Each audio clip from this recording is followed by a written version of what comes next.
Igreja Graça e Paz, sejam bem-vindos a um bate-papo. Eu sou Jonathan Henrique e o Espírito Santo não é um vento. Exatamente. Eu sou a Amanda Karen e hoje a gente vai bater um papo aqui sobre a pregação da missionária Kátia Mas, que foi aqui no antepenúltimo dia da festa de Pentecoste, onde ela abordou ali sobre o Espírito Santo. E hoje nós vamos debater um pouco sobre isso, né, Amanda? Exatamente. E eu já queria entrar, primeiro te convidando para se inscrever no canal, curtir, compartilhe, comente aí se você curtiu, o que você achou, para que nós venhamos ainda mais mandar essa mensagem para mais e mais pessoas. Ontem a missionária, né, ela falou sobre muito o Espírito Santo, a atuação do Espírito Santo. E eu lembro a primeira pessoa que me falou sobre a atuação do Espírito Santo, que é a Silvana, sua mãe. Minha mãe. Na escola de líderes. Uau! E o Espírito Santo não é um vento. Não. Né? Tipo assim, eu era novo também, né, quanto à minha idade, mas também na fé. E eu achava que o Espírito Santo é como se fosse um fantasma, sabe, de filme, né, que tá ali e tal, é como se fosse tipo, quase que um mascote de Deus. Não que ele fosse Deus mesmo, né? Sim, não que fosse uma pessoa. Uhum. E é a pessoa do Espírito Santo, né? E ela falou exatamente sobre a atuação, o poder do Espírito Santo, e ao próprio Jesus precisou da atuação do Espírito Santo. Totalmente. Eu amei a pregação dela, que ela começou falando assim: vamos falar sobre Jesus. E assim, todo mundo esperando, não, mas Pentecoste vai falar do Espírito Santo, não? Sim. E ela falou, vamos falar sobre Jesus. Mas é porque eles são a mesma pessoa. E ali, ao mesmo tempo, ela destrinchou os três na Trindade. Sim. E sendo o mesmo Deus. E ela contou toda a história de Jesus, desde o nascimento de Jesus até a crucificação e a ressurreição, né? E quando ele deixou o Espírito Santo aqui. Mas em todos os passos da vida de Jesus, o Espírito Santo estava lá. Aquele discerne também que Jesus, ele, no momento certo, foi batizado. E aí, após o batismo, ele recebeu o Espírito Santo, que é o que até João Batista fala, que após mim virá que limpará a sua eira e o fogo jamais se apagará, que é o fogo do Espírito Santo, né? E depois de ele receber o Espírito, ele foi direcionado para a luta, para a provação.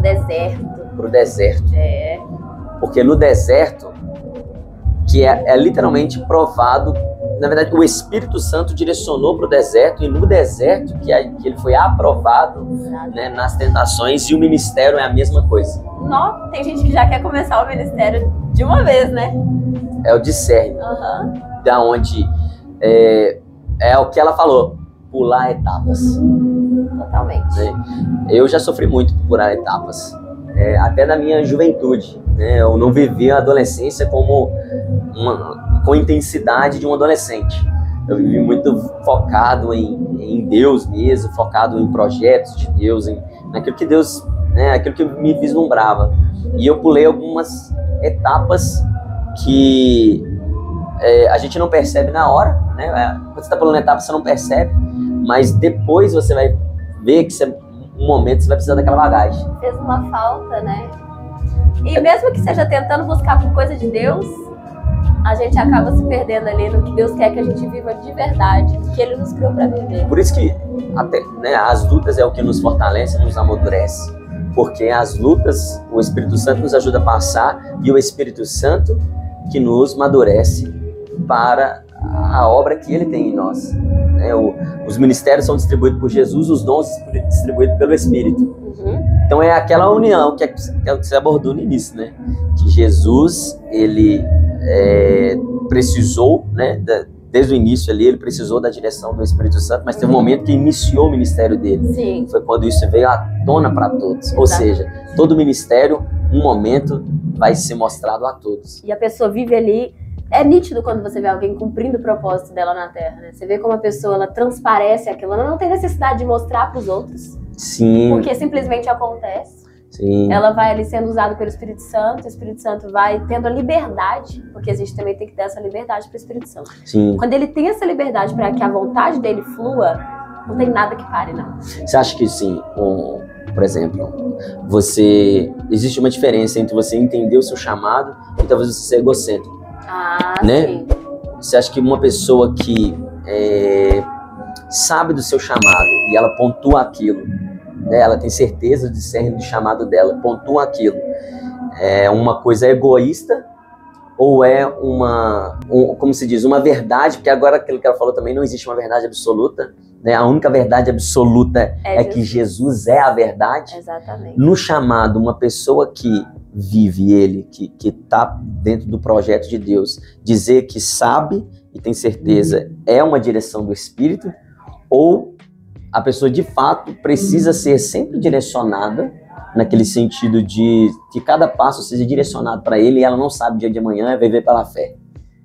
Ai, olha, depende da situação. Eu posso te dizer assim, como experiência própria, eu sei o meu chamado. Eu sei qual é o meu chamado. Na verdade, a palavra chamado, se a gente for olhar assim, todo mundo tem o mesmo, que é pregar a palavra de Deus. Isso. Pregar o evangelho. Isso. Né? Agora, a forma como esse chamado é cumprido, como Deus vai te usar para pregar a palavra dele, é diferente. Tem gente que é chamado para missões, tem gente que é chamado para cuidado na igreja.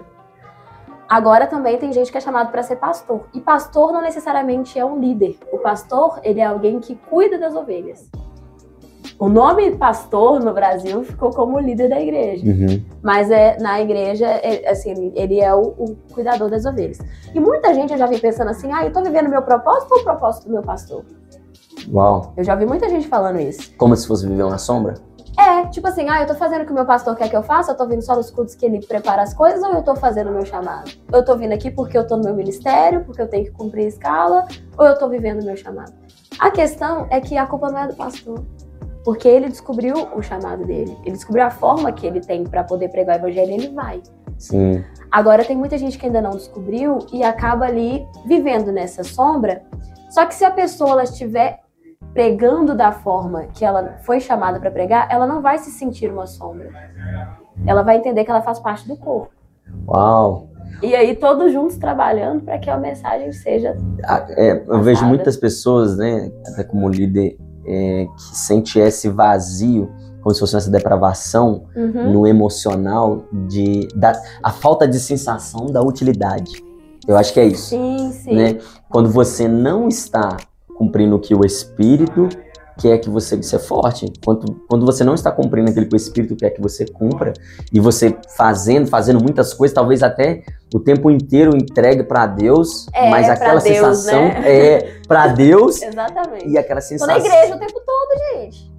Tudo que tem na igreja, eu tô indo, encontro, conferência, congresso, e aquela sensação de não ser útil. Nossa. Porque eu acredito que Deus esteja até falando com pessoas com referência a isso. Eu tô sentindo o Espírito Santo aqui. Porque não está cumprindo o que de fato o Espírito quer. Exato. Que uma vez que é até aquilo, a palavra do Magno, né, sobre entre o fogo e a sarça existe o equilíbrio, que é mesmo. Deus. E aonde Deus não está, o fogo vai consumir. Exatamente. E aquilo vai sumir da sua vida. Exatamente. Então, às vezes a pessoa está realizada, às vezes está fazendo, realizando ali um monte de coisa da igreja, mas não existe o equilíbrio que é o Deus, e Deus está tentando consumir isso, né, da vida da pessoa, mas ela não.